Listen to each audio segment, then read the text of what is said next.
amor tão forte, amor suave, amor sem fim, que a própria morte transforma em vida, abraço eterno de Deus em mim,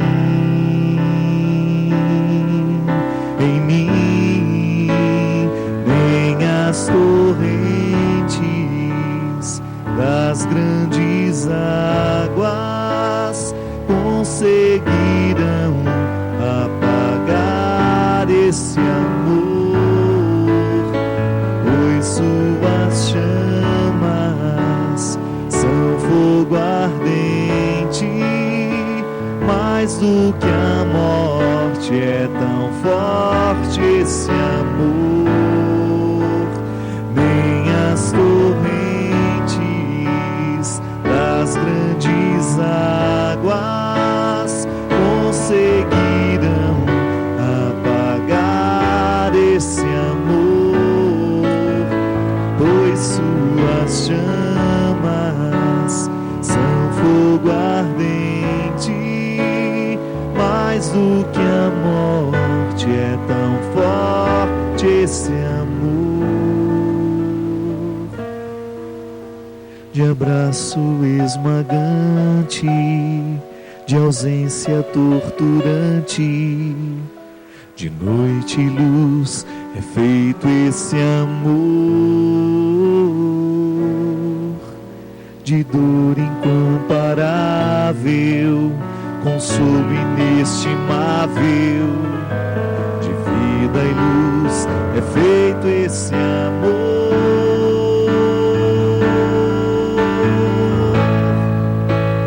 Nem as torrentes das grandes águas conseguirão apagar esse amor, pois suas chamas são fogo ardente, mais do que a morte é tão forte esse amor. Nem as torrentes das grandes águas conseguirão apagar esse amor, pois suas chamas são fogo ardente, mais do que a morte é tão forte esse amor. Muito boa noite, com muito prazer que nós começamos mais um programa Direção Espiritual. A memória afetiva é uma das maiores riquezas que nós podemos ter na vida. É nela que nós guardamos as primeiras lembranças dos cuidados. A memória afetiva guarda dentro de nós o primeiro amor, a primeira saudade, a primeira dor. São os registros originais daquilo que a gente é. O momento em que a vida se registrou dentro de nós pela força dos acontecimentos, pela força das pessoas que estiveram presentes na nossa história.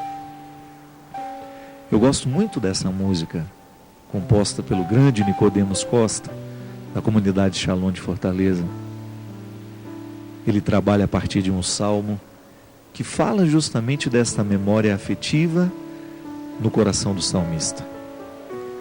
O salmista que se sente amado, que se sente protegido por Deus e que é capaz de fazer do seu canto um canto de declaração, de satisfação, de felicidade, por saber-se cuidado por Deus.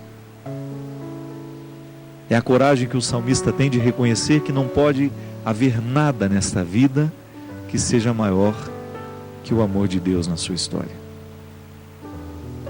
A gente sabe o quanto que em alguns momentos da vida a gente se sente pequeno. O momento do sofrimento é um momento em que a gente se apequena, né? A gente fica pequenininho.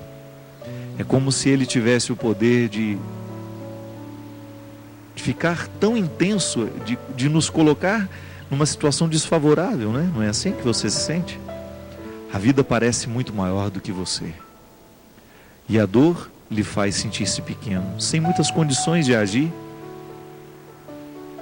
E é nessa hora que a gente precisa se recordar, buscar lá na memória afetiva tudo aquilo que um dia foi positivo na nossa vida. O amor que a gente recebeu, os bons exemplos que a gente colheu, a vida que deu certo, para que na hora deste sofrimento, isso possa vir à tona e possa nos fazer recordar quem a gente é. Eu escrevi num artigo, que inclusive está no meu site essa semana, na minha viagem da África eu aprendi muitas coisas bonitas. Primeiro que estar naquele país de tantas cores, de tanta música, já é uma riqueza, uma experiência formidável. Mas eu escutei uma história muito bonita, muito interessante, que me fez pensar muito. Dizem que numa tribo africana, quando nascem as crianças, aquela comunidade, pequena comunidade tribal, se reúne e compõe compõe uma música para oferecer àquela criança que chegou à comunidade. De maneira que aquela música se transforma na trilha sonora daquela criança, que ela vai ouvir em muitos momentos da vida, nos momentos felizes, nos momentos das comemorações. É como se você tivesse uma música que alguém compôs especialmente para você. A gente gosta muito de música, né? Mas as músicas não foram compostas para nós. Há pessoas que tiveram a graça de ter uma música composta especialmente para elas. Aí tem orgulho de dizer, né? Aquele compositor fez essa música para mim. Mas aí nessa história, a música foi composta para ela. E só será cantada nos momentos especiais para aquela pessoa. Mas uma coisa me chamou a atenção. Toda vez que a pessoa que recebeu aquela música vive um momento de dificuldade, vive um momento de muitos limites, ou quem sabe cometeu algum delito, um erro grave, diz a história que a comunidade se reúne, coloca aquela pessoa no meio e canta a música para ela. Ao cantar essa música para a pessoa, é como se eles estivessem fazendo recordar do início, das origens, do primeiro momento, do primeiro dia, quando a vida começou. Então a música tem a função de fazer a pessoa retomar os primeiros sonhos. É como se a música tivesse o poder de fazer a pessoa voltar aos inícios, para um recomeço. É interessante demais isso. A gente poder identificar na vida que há momentos em que a única solução que nós temos é a gente voltar ao início. É a gente retomar as nossas origens, é a gente reassumir, é a gente voltar, é a gente reatar os vínculos que estavam perdidos. Quem sabe a memória afetiva nos fazer lembrar quem nós somos, para que diante do momento difícil, diante do sofrimento, diante da vida que está pesada, a gente tenha condições de reagir. E aí eu começo a pensar que é sempre bom que nós tenhamos na vida uma palavra, uma voz, um acontecimento que tivesse o poder de nos fazer relembrar quem a gente é. Você já observou que muitas vezes na vida a gente começa a perder justamente porque esquecemos quem a gente é? É como se o momento presente, a dificuldade presente, tomasse conta de nós e nos fizesse esquecer que a gente pode. Às vezes, como padre, eu identifico muito isso. As pessoas que mais erram na vida, as pessoas que destroem a própria história, estavam esquecidas do que elas podiam. Permitiram que tantas coisas ruins entrassem dentro do coração dela e minasse essas esperanças, esses sonhos bonitos que fazem parte do contexto de toda criança, né? As crianças sonham, as crianças querem, elas desejam. E depois, infelizmente, ao longo da vida, dependendo da experiência que vai vivendo, vai se distanciando dos sonhos, vai se distanciando daquilo que ela é. E o salmista, ao dizer isso, nem as torrentes das grandes águas poderá fazer apagar esse amor. Ele está justamente recobrando. Ele está trazendo para o coração dele a certeza de que Deus o ama, de que nada poderá ser maior do que isso. E aí ele tem condições de recomeçar. Eu não sei como é que está o seu coração hoje. Pode ser que você hoje esteja bem. Pode ser que hoje você esteja reconciliado com você mesmo, com a vida. Mas pode ser que não. Pode ser que neste momento esteja alguém nos assistindo, necessitando de ouvir essa voz, essa música, que faça recordar quem a gente é. Que nos faça reassumir a vida, que nos faça ter coragem de olhar de frente todos os problemas que nós temos e vencê-los. Ligue para nós, 0 operadora 12 31 86 2600. Este é o programa Direção Espiritual e é um prazer ter a sua participação aqui conosco. Boa noite, seu Christian, com uma espinha na ponta do nariz, do mesmo jeito que eu, né? Nem se tivéssemos combinado, né? Estaríamos tão conectados hoje. Vamos começar atendendo. Estava fazendo uma colinha aqui para cantar a música, né? Que eu ainda não sei tudo de cor, do disco novo. Saiu essa semana o CD Iluminar, estou muito feliz. Cheguei no Brasil já com ele lançado. Vamos guardar aqui a capinha. Vamos começar atendendo as pessoas que nos escreveram, que mandaram seus e-mails, suas cartas. O José Marcos de Freitas, ele escreve assim: Padre Fábio, sua bênção. Quando nos deparamos com a condição da existência humana, invariavelmente nos perguntamos o porquê do sofrimento. Porquê de sermos assolados por tantos conflitos, desastres, problemas? A mídia atualmente explora esse lado obscuro da existência.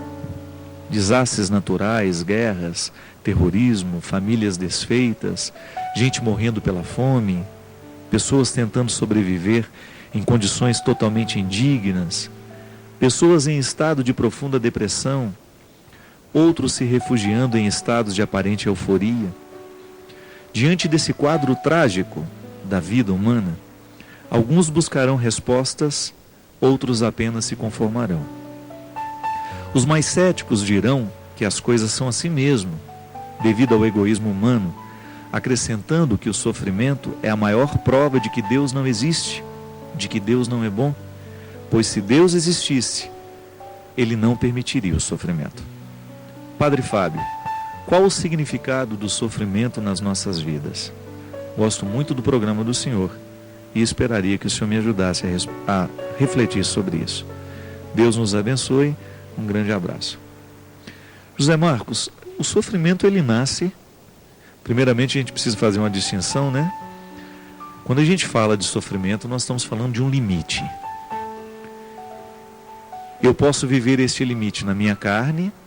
Quando eu corto o dedo, eu sinto dor. O sofrimento é físico.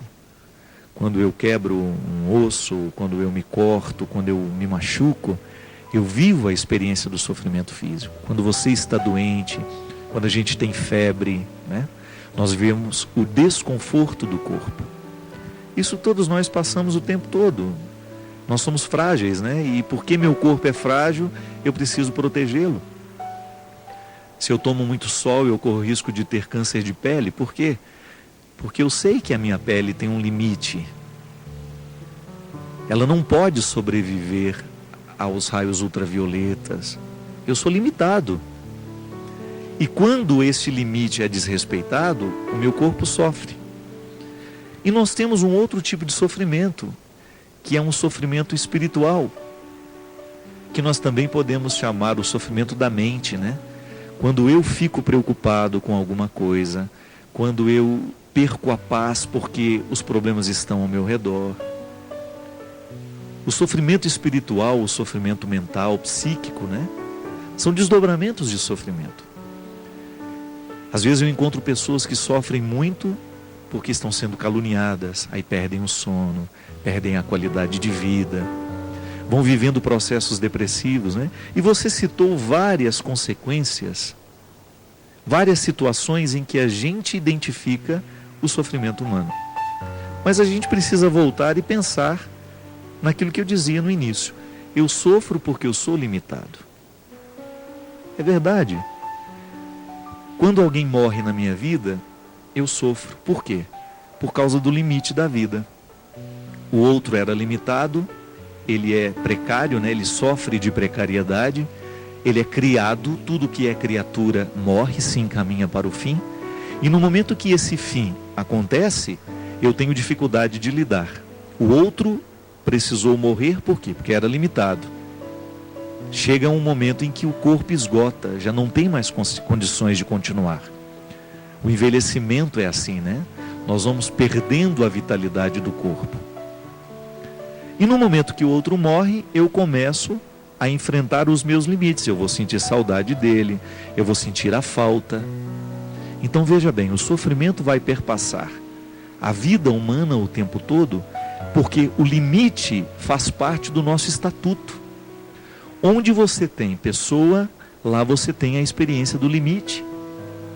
E o limite, ele sempre vai ser uma experiência de sofrimento. Só que nós precisamos identificar que há duas formas de prestar atenção nesse limite. Uma primeira, que é bastante pessimista, que é quando eu começo a pensar os meus limites e os limites dos outros como um empecilho para a nossa felicidade. E aí nós caímos nessas frases feitas, nessas respostas simplistas, que dizem assim: Deus não existe, porque se Ele existe, Ele não iria permitir o sofrimento. Isso é uma coisa que nós escutamos o tempo todo, mas vamos ser sinceros, esta é uma perspectiva muito ingênua. Ela pertence a um contexto de idealizações, né? Uma pessoa que idealiza muito a vida vai achar que tudo tem que ser perfeito, bonito, ordenado, feliz. E aí a gente costuma dizer que Deus não existe porque o limite existe. Então eu vejo o sofrimento, eu não consigo acreditar que Deus possa existir. Por quê? Porque o sofrimento me fere. Esta é uma forma de compreender o sofrimento, uma visão pessimista sobre ele. Mas por outro lado, nós podemos ter uma visão otimista do sofrimento. Não se trata de virar um bobo alegre, né? Não. Eu começo a compreender o meu limite como uma oportunidade que eu tenho de viver a experiência do cuidado. Por exemplo, digamos que você foi viajar, comprou lá uma peça bonita, que precisa de cuidado para ser transportada, porque senão ela quebra. Veja bem, o que você vai fazer? Você vai embalar essa peça, você vai revestir de cuidado, você vai ter a precaução de cuidar bem do revestimento dessa peça, para que ela chegue inteira no seu destino. Digamos que você vai mandar um presente. Então você sabe que o presente que você está enviando é frágil, você não quer que se quebre no meio do caminho. Então você vai cuidar, você vai embalar de um jeito certo, para que ao chegar ao destinatário, a peça não esteja quebrada. Veja bem, há um limite, a peça quebra, isso é limite. Ela não é inquebrável, ela não está livre do dano, da possibilidade do dano. Mas eu então vou fazer com que eu revista essa situação de cuidado para que ela possa perdurar. E aí nós temos a dimensão positiva do sofrimento. Quando o sofrimento nos aponta para um cuidado que nós precisamos tomar. Veja bem, este cuidado ele pode ser físico, ele pode ser psíquico, ele pode ser mental. Como? Digamos que o meu corpo, eu senti uma dor no meu ombro. O meu corpo está avisando que alguma coisa não está bem. Então o que eu vou fazer? Eu vou procurar um médico para saber o que há de errado com o meu ombro. É uma forma de cuidado. A dor é um sinal positivo. É o corpo mandando um recado. É por isso que eu tenho pavor de gente que sente dor e não vai ao médico. A minha mãe perdeu uma vista por causa dessa história. Toda vez que ela me encontra, é engraçado, estou sentindo um incômodo nesse olho. Aí eu falava: mãe, a senhora tem que ir ao oculista.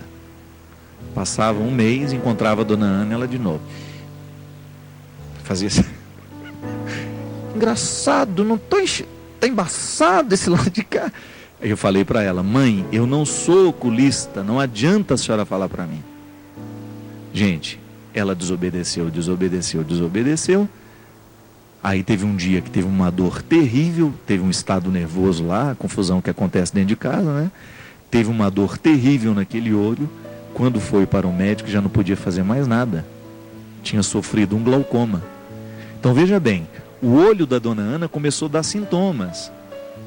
Começou a indicar que alguma coisa não estava bem, começou a sofrer. Ela não observou, não cuidou, ficou cega de um olho. A vida é assim. Então muitas vezes a dor sinaliza, este sofrimento físico sinaliza para um cuidado que nós precisamos tomar. Vamos falar de um sofrimento mental. Você começa a ficar incomodado com alguma coisa que você está pensando. Então você está perdendo o sono por causa daquilo. Oh, meu Deus. E toda hora que você vai dormir, você fica pensando naquilo. Se você não toma uma decisão diante daquilo que incomoda a sua mente, não adianta sofrer, o sofrimento vai ser em vão. Agora, se você toma uma posição, então digamos que o que está me incomodando é uma situação prática. Eu estou vendo meu filho fazer isso não está me agradando, ou estou vendo aquela pessoa fazer isso, não está me agradando. Eu vou lá e tento resolver, ou estou sendo caluniado, eu vou lá e eu tento resolver a calúnia, eu tento esclarecer as coisas e você volta a dormir direito. Pronto. O sofrimento que estava lhe incomodando, você o interpretou de maneira positiva, fez alguma coisa em torno daquilo e resolveu a situação. Um sofrimento psíquico, por exemplo. Então, de repente, você está sentindo ciúmes. Você está com um ciúme desordenado do seu namorado, da sua namorada, e ao sentir este ciúme, você acaba ficando agressivo. Veja bem, isso é um sintoma de alguma coisa que está errado com você. Se você não pega esse sofrimento e o interpreta de maneira positiva, compreendendo que ele sinaliza para algum limite que você tem e que você precisa superar, você vai sofrer em vão. E assim é, minha gente. Por que a fome prevalece no mundo? Porque falta solidariedade.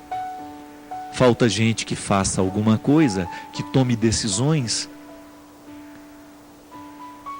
Por que a injustiça prevalece? Nós vimos essa semana, né? É lamentável quando nós ligamos os nossos noticiários para ver o que acontece no Brasil. E a gente percebe que o nosso país está nas mãos de pessoas irresponsáveis. Foi lamentável ver aquela cena daqueles deputados, daqueles assessores todos, recebendo um dinheiro que não é deles, né? Eu não estou fazendo julgamento de uma situação, eu já estou dizendo daquilo que foi comprovado, das propinas e dos dinheiros que vão para dentro das cuecas, das meias. É lamentável. Agora veja bem, somos nós que colocamos essas pessoas no poder. Somos nós que delegamos a ela o poder de administrar os nossos estados, o nosso país, as nossas cidades. Se a gente tem um prefeito corrupto, fomos nós que elegemos esse prefeito. Como é que nós vamos aliviar o sofrimento do mundo na sua dimensão social? Aristóteles já dizia que a política é uma das expressões mais perfeitas da bondade. Mas a verdadeira política, né? Que é do homem de bem que administra o que é público, para que aquilo que está sendo administrado possa diminuir o sofrimento dos administrados, né? O dinheiro administrado diminui o sofrimento daqueles que contribuíram, que são administrados por aqueles que foram eleitos. Então, muitos sofrimentos que estão no mundo, muitos não, né? Todos, né? De alguma maneira foram causados por mãos humanas. Por isso que é muito injusto a gente dizer que Deus não existe porque a gente sofre. Deus existe. Agora, o sofrimento é uma consequência das nossas escolhas erradas. Você mesmo hoje, você viveu, você saiu para trabalhar e você fez escolhas. Você alimentou os sofrimentos seus ou dos outros. Muitas vezes a nossa postura humana, minha gente, eu vejo isso em mim. O quanto que às vezes eu imponho sofrimento aos outros, por causa do meu jeito de ser. É muito triste quando a gente percebe que o nosso jeito de ser faz sofrer o outro. Injusto isso, né? É por isso que a gente precisa ter muita consciência. Será que a minha ação, a minha palavra, o meu gesto fez sofrer ou aliviou? E se a gente não toma as decisões, se a gente não muda isso, isso vai se avolumando e o mundo vai ficando cada vez pior. É a ação pensada, refletida, consciente, que é capaz de transformar as estruturas do mundo. E nisso eu compreendo, assim eu compreendo a ação evangelizadora. A igreja de Cristo presente no mundo é para isso. É para fazer pensar essas estruturas, é para fazer chegar até aqueles que não conhecem a nossa palavra, aquilo que nos tornou, aquilo que nos fundamentou em questões que nós consideramos importantes.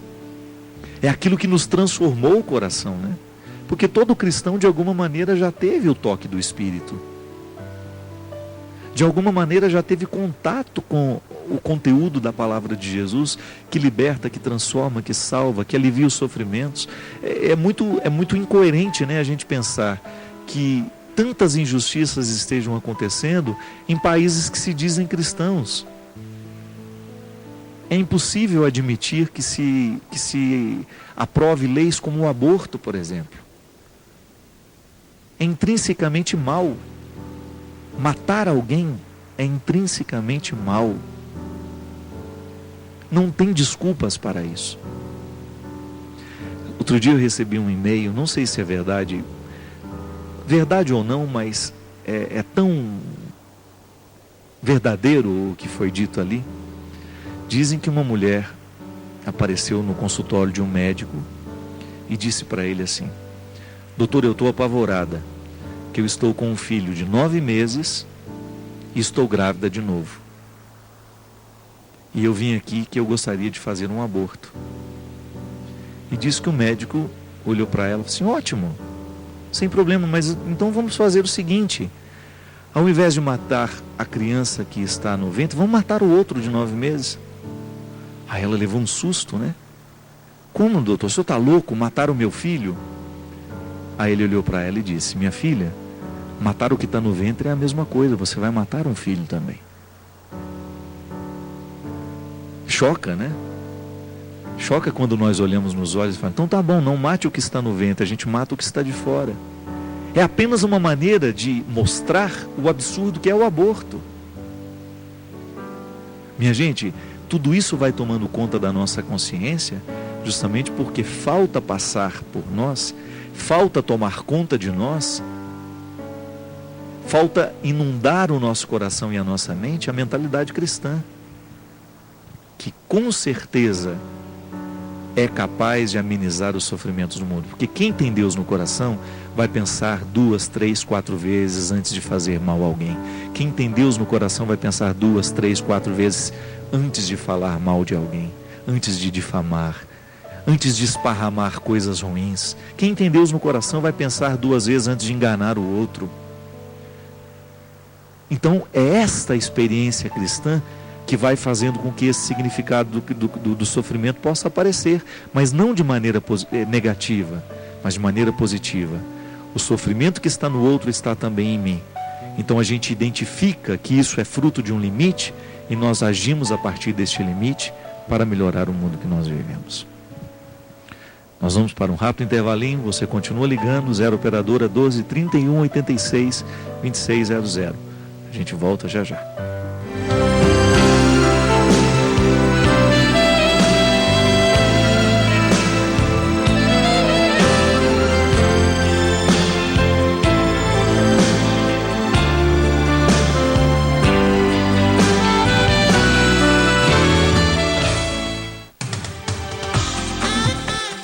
Nossa missão é evangelizar. Acompanhe na pregação desta segunda. Deus cuida de mim. Que muitas vezes nós cantamos, mas nós não podemos cantar simplesmente porque é uma música bonita. Não, mas é porque nós confiamos. Deus, Ele cuida. Nesta segunda, 12:30, Palavra de Deus, proclamada com unção e destemor, aqui na Canção Nova. Receba no seu celular mensagens de direção espiritual, enviando um torpedo com as palavras CN, espaço, direção para o número 46991. Mensagens que conduzem ao amor de Deus. Envie um torpedo com as palavras CN, espaço, direção para o número 46991. Torpedos Canção Nova. Mensagens que evangelizam. A TV Canção Nova está trabalhando para digitalizar o seu sinal. Por isso, todos aqueles que se cadastrarem como sócio evangelizador Canção Nova pelo débito automático no valor mínimo de R$20 estarão recebendo em suas casas um DVD com 2 pregações de Padre Fábio de Mello. Você sente medo de ser injustiçado? Se cadastre como sócio evangelizador Canção Nova pelo débito automático através do nosso telefone, uma de nossas casas de missão, ou através do nosso site, e receba em sua casa um DVD com 2 pregações de Padre Fábio de Mello. É a TV Canção Nova, rumo à TV digital.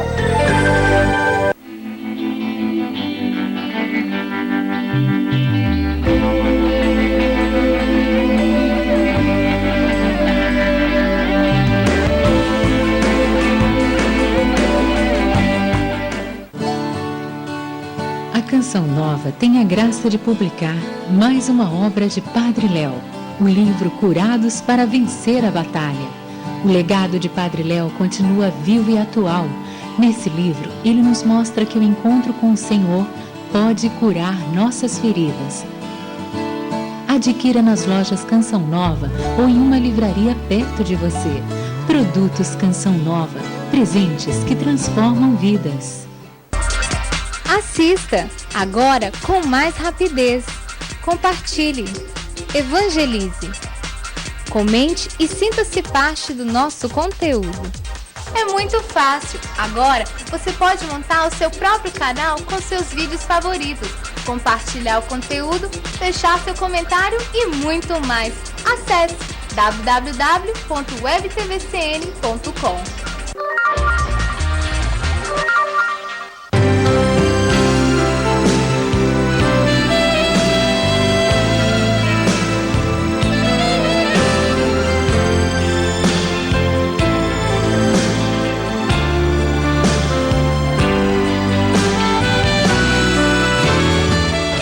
Estamos de volta com o programa Direção Espiritual. Obrigado você que está ligando, você que manda o seu e-mail. Lembrando que você pode entrar em contato conosco através de cartas, através de e-mails ou o SMS que você envia aqui também no programa. E enquanto vai acontecendo, nós vamos tomando nota de alguns pedidos de aconselhamento que existem também através deste e-mail, deste recurso, né? Lembrando que neste próximo fim de semana nós estamos então em Cachoeira Paulista, com o maior evento do ano da Canção Nova, que é o Osana Brasil. Se você é do Vale do Paraíba, não conseguiu hospedagem, venha passar pelo menos os dias conosco aqui. Vai e volta para casa porque é pertinho, né? Nós teremos muitas atrações, muita coisa bonita acontecendo aqui neste fim de semana. Venha render graças a Deus por tudo aquilo que aconteceu ao longo deste ano. Eu estarei aqui no sábado, no dia 5, de dezembro, às 11 horas da manhã com uma pregação e depois às 23h30 com o show Eu e o Tempo, que vai ser, que faz parte da grande programação do Osana Brasil. Depois no dia 6, no domingo, eu estarei lá em Araraquara, um show especial de Natal, lá na Arena da Fonte Luminosa a partir das 20 horas. No dia 12 de dezembro, estarei em Campos dos Goitacás, no estado do Rio de Janeiro, também um show especial de Natal. Todos esses shows vão ter uma dimensão beneficente para ajudar obras assistenciais nessas cidades onde os shows acontecerão. Em Campos será no pavilhão coberto do Parque de Exposições Agropecuária, a partir das 21 horas. No dia 13 eu estarei em Cabo Frio, também um especial de Natal, no espaço de eventos de Cabo Frio, a partir das 20h30. No dia 16 de dezembro eu estarei na capital do Rio Grande do Sul, em Porto Alegre, lá no ginásio Gigantinho, a partir das 21 horas. Lembrando que a ação débito automático continua, nós estamos rumo à TV digital, são 50 mil novos sócios, a campanha. Para isso, nós precisamos que todo novo sócio do débito automático que contribuir com um mínimo de R$20 pelo call center, pelo atendimento ao clube, Casa da Missão e online, este será presenteado com um DVD de 2 palestras minhas, Vencendo o Medo, Alcançando Vitórias e Ascender Hoje com Cristo. O DVD será enviado para a sua casa, junto com um kit de boas-vindas da Canção Nova. Muito obrigado a todos que estão participando dessa campanha. Nós precisamos de 50 mil sócios para que a Canção Nova faça a mudança para o sistema digital, né? Também não entendo muito bem o que é isso, não. De qualquer maneira, precisa mudar, né? Tem um prazo, né? O Cristian estava me lembrando aqui no intervalo que essa música que eu cantei, do Nicodemos, foi composta por ele, né? Pelo Nicodemos Costa, no momento em que a esposa perdeu. Era o primeiro filho que eles estavam esperando, né? Teve um aborto natural e a música nasceu desse sofrimento. Vamos atender aqui o Marcos, de Santa Maria, Rio Grande do Sul. Padre Fábio, sua bênção. O senhor poderia comentar sobre sobre as pessoas que ficam muitas horas na internet, conversando com outras pessoas que nunca viram, e muitas vezes essas pessoas não têm tempo para conhecer as pessoas que estão próximas. Isso não é uma fuga, padre? Por que será que nos dias de hoje é mais fácil a gente viver envolvidos com problemas, com pessoas que a gente nunca vai encontrar, e não ter disposição para as pessoas que estão do nosso lado? É muito difícil entender a vida virtual. Marcos, é uma característica dos nossos dias, né? Já até comentei sobre isso. Eu particularmente sou um adepto da vida virtual. Eu utilizo de todos os recursos que a internet oferece para que a gente possa chegar até o coração das pessoas. Já até falei, né, do Twitter, que é um meio um pouco mais informal. Um abraço para todos os twitteiros, né, todos os que me acompanham no Twitter. Padre P.E. Fábio de Melo. Vai aparecer escrito aí, eu não sei falar o endereço não. O Twitter é uma forma muito interessante de estar próximo das pessoas, de contar o que está acontecendo, onde a gente vai, o que vai fazer, né? Partilha os sofrimentos, as dificuldades, as alegrias. Também sou adepto de e-mail, tenho toda uma vida, né, a ser resolvida através de e-mail, os compromissos, as urgências. Já tive em outras ocasiões, já usava mais o MSN, né, o Messenger, né, que fala com os amigos. Hoje até que eu não uso tanto mais. Mas veja bem, eu também acredito no que você fala. É muito difícil hoje, quando a gente percebe que as pessoas estão trocando as pessoas concretas pelas pessoas virtuais. Isso é uma característica do nosso mundo pós-moderno, né? Faz parte dos dias de hoje essa virtualidade. Ela pode ser uma fuga, pode também não ser. Ela pode ser um instrumental interessante. A maturidade está em a gente saber o limite, né? Se eu só dou atenção às pessoas que são virtuais e se eu me esqueço o tempo todo das pessoas concretas e reais, então alguma coisa está errada. Eu estou errando com a realidade. Eu estou pecando contra a realidade. Então, de repente, a mãe vai para o computador, aí deixa toda a família sem auxílio, sem a sua presença. Ou o filho que entra dentro de casa, nem deseja boa noite para ninguém, já corre para o computador e ali ele fica até de madrugada conversando com pessoas que ele nunca viu, que ele nunca vai ver. E o pior de tudo é quando namora e casa, né? Através da internet. Então tudo isso é muito complicado. Essa substituição da vida real pela vida virtual, ela é realmente um problema nos dias de hoje. E você tem toda a razão quando você diz. É um recurso muito fácil, né? Porque não tem comprometimento. O Bauman, que é aquele sociólogo polonês que eu gosto muito, ele diz que o grande motivo que faz com que as pessoas troquem a vida real pela vida virtual é o botão del, é o delete, né? Porque se aquela pessoa te cansa, aperta o botãozinho e ela some. Você nunca mais fala com ela. Você elimina aquela pessoa. Então é muito fácil, você convive até o momento em que ela não te contraria, você vai convivendo até o momento em que ela é agradável. E na internet pode haver um contexto de muitas mentiras, porque está todo mundo escondido atrás de uma máquina, né? Então ali todas as projeções, as idealizações acontecem. Como você é?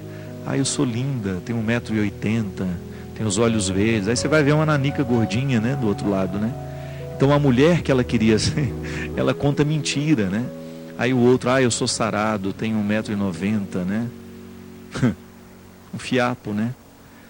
Então o grande problema da internet é este.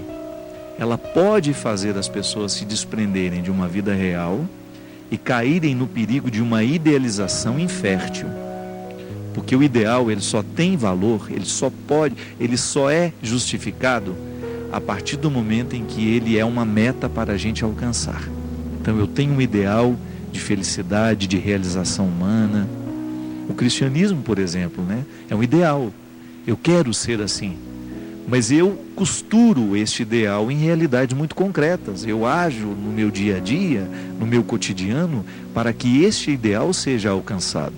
E muitas vezes numa relação virtual, esse ideal ele é apenas para ludibriar o outro, para enganar o outro.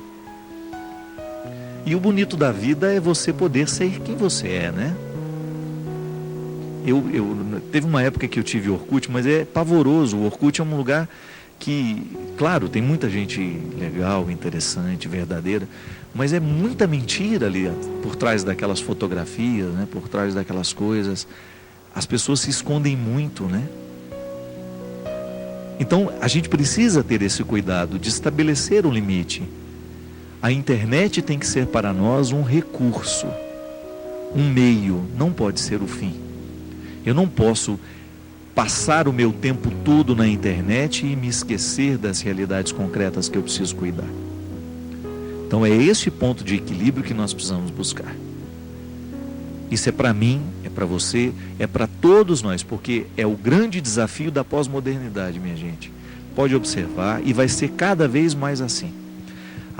Os relacionamentos humanos, eles estão cada vez mais líquidos, cada vez mais rápidos, cada vez mais descompromissados. Eu até escrevi sobre isso no primeiro. Eu agora sou colunista do jornal O Dia, do Rio de Janeiro. Então você que é do Rio de Janeiro, todo domingo sai uma coluna minha no jornal O Dia. E eu me lembro que o primeiro que eu escrevi, ou o segundo, não sei, eu falava justamente dessa vida rápida, contemporânea. Aí eu dizia, o meu corpo é moderno, mas minha alma é antiga. Porque o meu corpo, ele tem que responder a uma série de realidades que são urgentes. Eu vivo numa agenda extremamente corrida, mas a minha alma gosta de sossego, tranquilidade, calma. Aliás, uma das grandes satisfações que eu tive de ir para a África agora, sabe o que é? É poder conviver com as pessoas.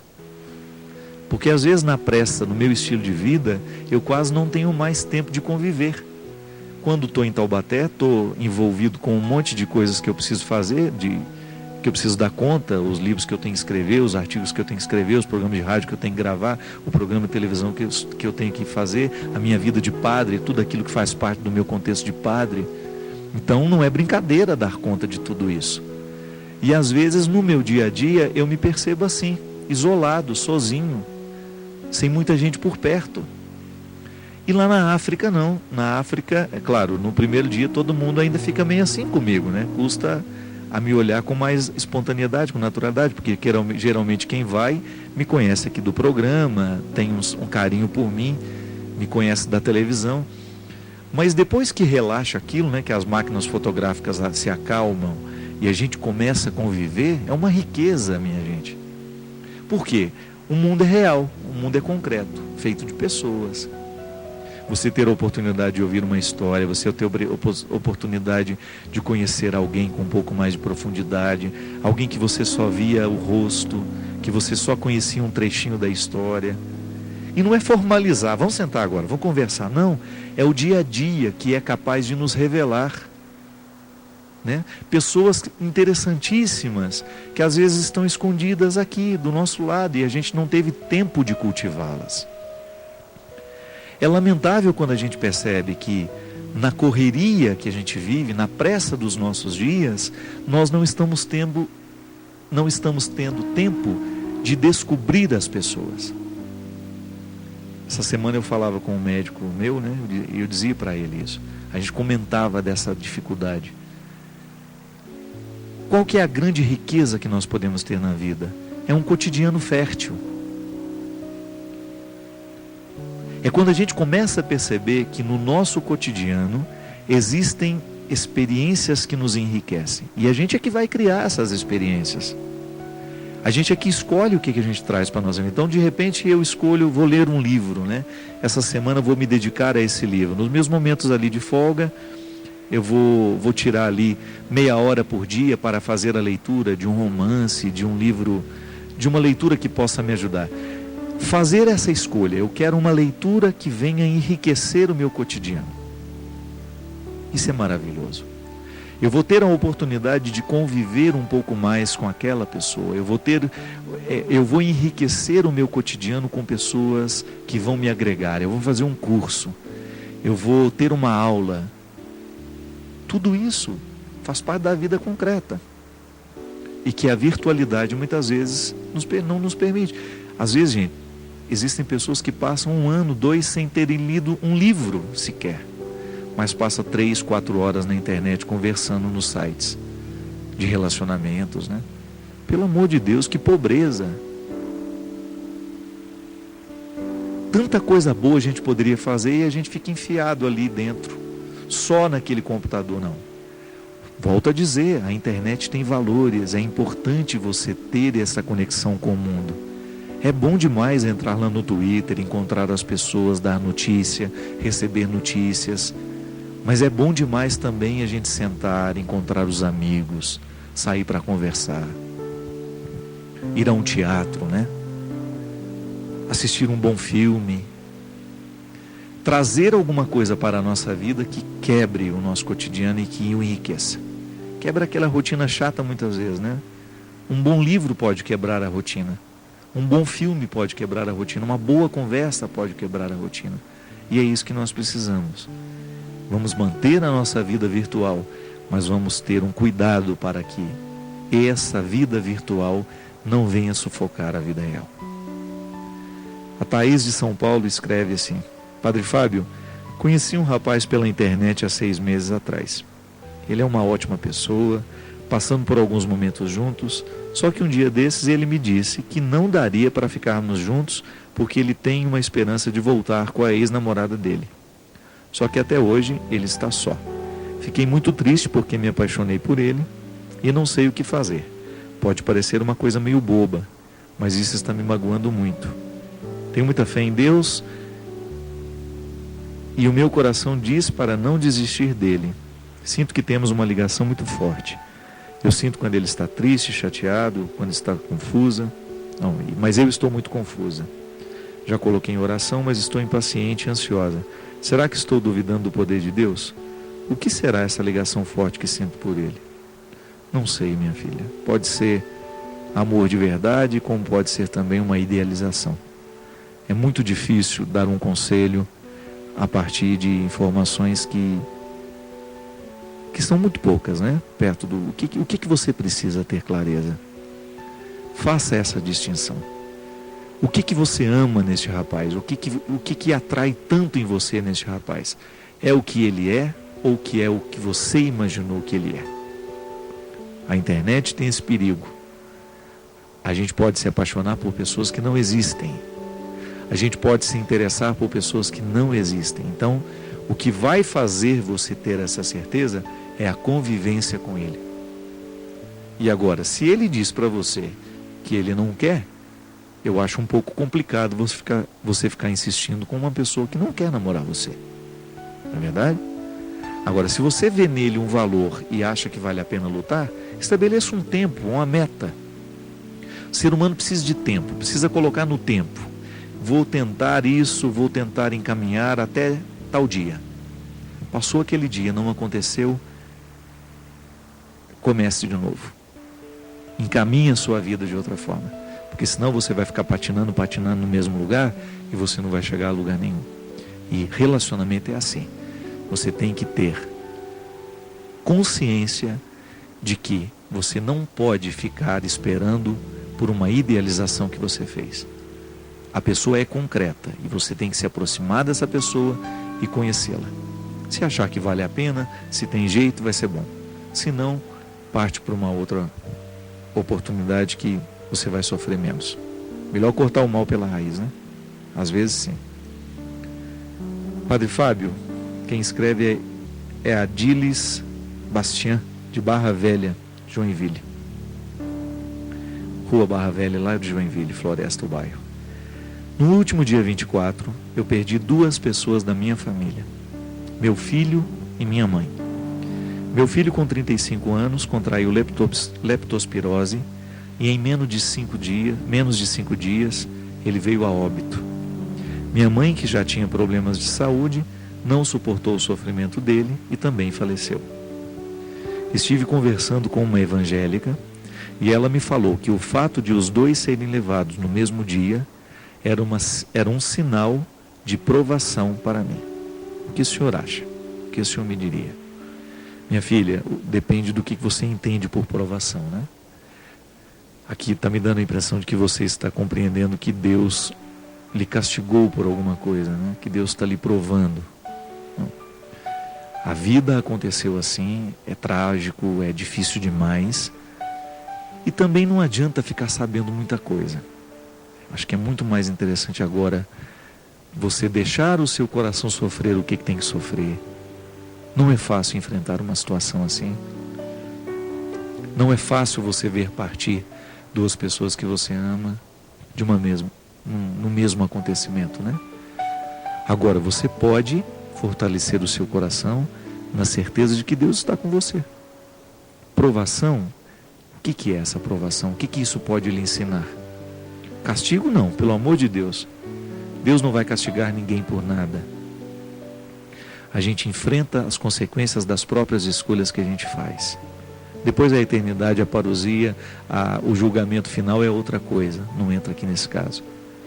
Mas enfrentar o momento presente, a dor presente, aquilo que hoje é difícil diante dos seus olhos. Pode ter certeza que nós rezaremos por você, minha filha. Não é fácil viver o que você está vivendo.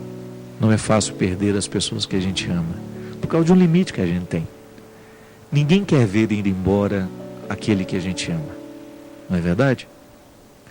E no momento que você vê ir embora aquele que você ama, se você tem Deus no seu coração, você pode ter certeza. Você vai ficar mais fortalecida para enfrentar, para viver e para superar. É o que nós desejamos para você. Giovana Flores, do Rio Grande do Sul. Padre, minha mãe se acha melhor que os outros por ser católica. O que o senhor acha? Bem, eu não acho que a gente tem que se sentir melhor que os outros, não é verdade? Tem uma coisa triste, minha gente, é quando a gente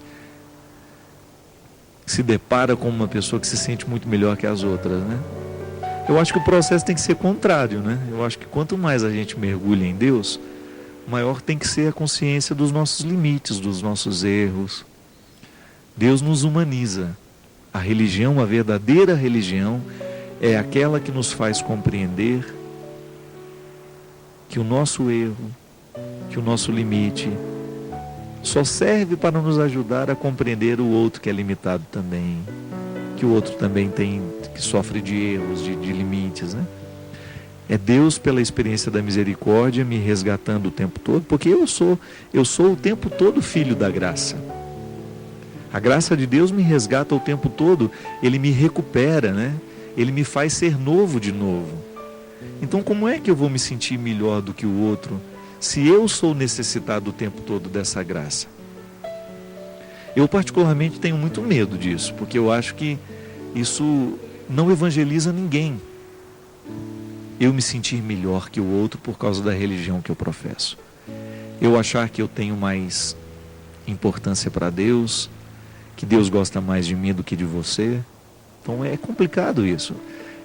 Particularmente penso que nós temos que amadurecer cada vez mais para que a nossa experiência religiosa nos faça cada vez mais humildes. O Padre Léo tinha uma história bonita que ele contava. Uma pessoa chegou lá para elogiar muito o trabalho que ele realizava, né? Porque Às vezes a gente encontra muita gente assim, né? Que vem só elogia, e você não tem nem o direito de retrucar, né? Porque quando alguém fala mal de você, você retruca. Quando elogia, você fica calado, não tem o que falar. Aí o Padre Léo, ao ouvir todos aqueles elogios, né? Ele poderia muito bem se sentir, né? Enaltecido, né? Sentir-se importante. Aí ele chamou a senhora que estava fazendo todos aqueles elogios. Foi lá na casa de em Brusque, eu me lembro direitinho dessa história. Aí ele chamou, falou para ela assim: tá vendo essas flores bonitas que estão nesse jardim aqui? Sim. Aí ela disse: sim. Tá vendo aquilo que é escuro perto do pé dessas flores? Ela disse: sim. Eu falei assim: aquilo é esterco. A senhora sabe o que é esterco, né? Não precisa explicar não, né? Aí ela disse: sei. É o que eu sou nessa vida, ele disse. Eu não sou a flor bonita. Eu sou o esterco da planta. Eu sei do que eu sou feito. Eu sei os limites que estão dentro de mim. É por isso que eu aprendi a amar os drogados, as prostitutas, os pecadores, porque eu sou igual a eles. Eu sou igual na condição. E estou lutando para que o meu coração, para que a minha vida seja cada vez mais plena dessa presença de Deus, que me faz não sair dessa condição de esterco, para que eu não me encha de vaidade, para que eu não me encha de orgulho. E é verdade, a religião tem que nos fazer compreender que nós somos o esterco da planta. O que cresce é Deus que faz crescer. Nós estamos ali apenas na condição de humus, né? Humilde. Humildade vem de humus. Aquilo que faz acontecer a fertilidade da terra, né? Eu estou conectada a essa realidade. A minha pequenez é usada por Deus. Mas isso só vai ser um sinal a partir do momento em que nós expressarmos isso com simplicidade. Não pode ser espírito de grandeza. A gente não pode se sentir melhor que os outros. Estamos todos no mesmo prumo, tentando da mesma maneira fazer crescer a flor. A flor vai crescer à medida que nós formos humildes, em que a gente não cair na tentação de pensar que nós somos a flor. Que Deus derrame sobre todos nós a sua bênção e nos faça compreender isso. Essa humildade, essa simplicidade, em saber olhar para aqueles que erram, saber olhar para aqueles que são frágeis e, ao invés de rechaçá-los, nós nos enxergarmos nele. E assim, quem sabe, a gente compreende um pouquinho mais do que a gente é, a gente acolhe o que o outro é, e assim a gente estabelece a fraternidade que Deus tanto espera de nós. Derrame sobre nós a bênção do Deus Todo-Poderoso, Ele que é Pai, Filho e Espírito Santo. Amém. Até o próximo programa, se Deus quiser. Nem as torrentes das grandes águas conseguirão apagar esse amor, pois suas chamas são fogo ardente, mais do que a morte é tão forte esse amor. Vem as torrentes das grandes águas conseguirão apagar esse amor.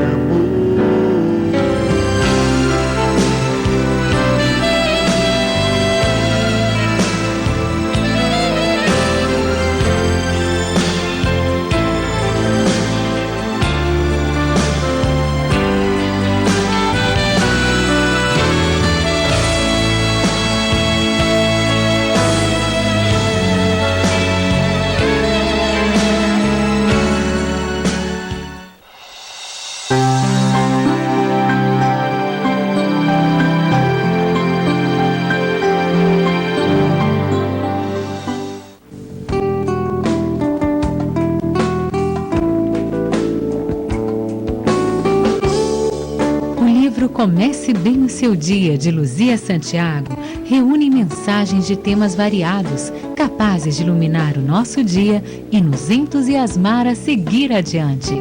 Adquira nas lojas Canção Nova ou em uma livraria perto de você. Produtos Canção Nova, presentes que transformam vidas. O anjo Gabriel vos saudou com as belas palavras: Ave Maria, cheia de graça, nos deu auxílio para vencermos as tentações e os pecados. Imaculada Conceição, rogai por nós. Senhor meu Deus, em ti me refugio. Salva-me e livra-me de quem me persegue.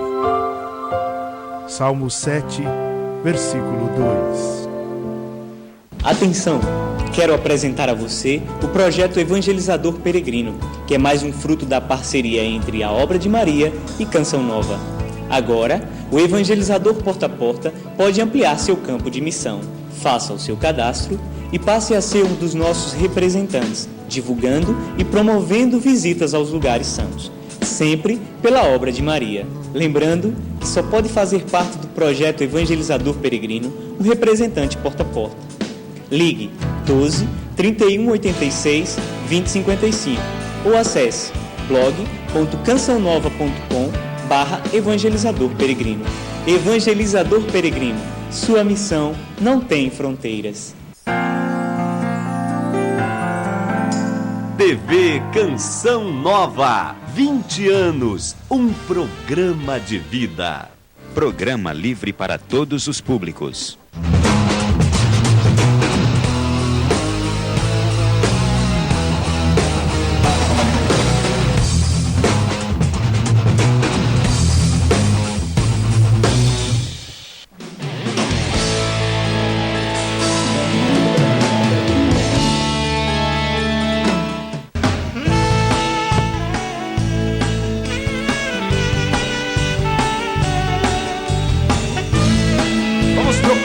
Verdade pro mundo ouvir. Vejo em teu olhar alguma tristeza, vai. Vejo em teu olhar ainda alguma tristeza. Onde é que foi parar aquele brilho? Se desanimado estás, levante a cabeça. Deus é tua força.